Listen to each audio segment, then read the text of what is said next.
Hello everyone, it's Sam Gregory and I'm back with some images from the south of France, in fact the Maritime Alps, just north of Nice, where I'm leading a tour in the next few months, and there's more info about that on the Light and Land website. But let's get into the images and let's have a little chat about some of the different types of shooting scenarios that we'll find in that particular tour.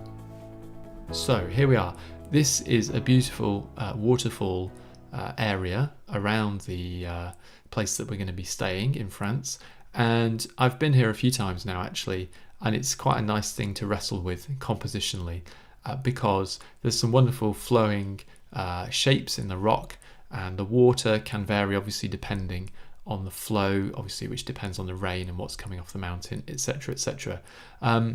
This is an image I just wanted to show because this kind of is where I started on this particular session compositionally, of trying to sort of unlock it into something as strong as I possibly could.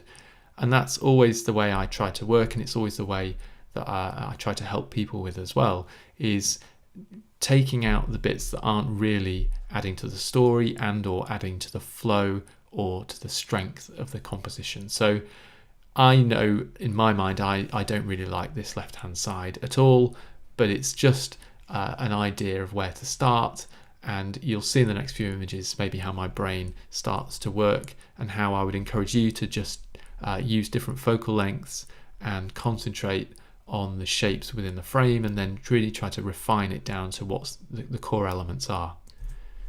So on this next image I've got quite a lot tighter.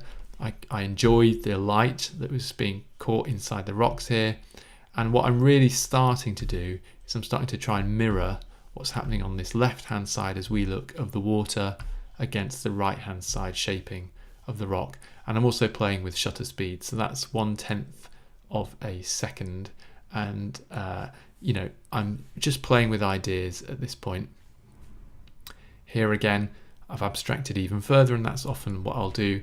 I'll just go in really tight, and sometimes I'll then back out from that, but it's helping my brain just start to make order and really work out what's important, as I say, in the frame.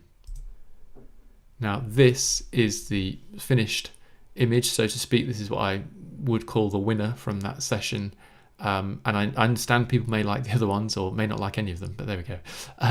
But the reason why I believe this is the most successful is really to do with this curve here in the rock, and the fact that I've just managed to play with the time 1.6 seconds to capture a similar curve over here on the left hand side. We've still got a little bit of nice light behind, which helps give some depth to the image, some sort of 3D modeling, shall we say, because we've got light here and then light further behind, and that's where I ended up. So I just wanted to show you flow is really important, and so we do look for, or I look for, that flow. Where are those shapes taking you? Where is it taking you through the frame?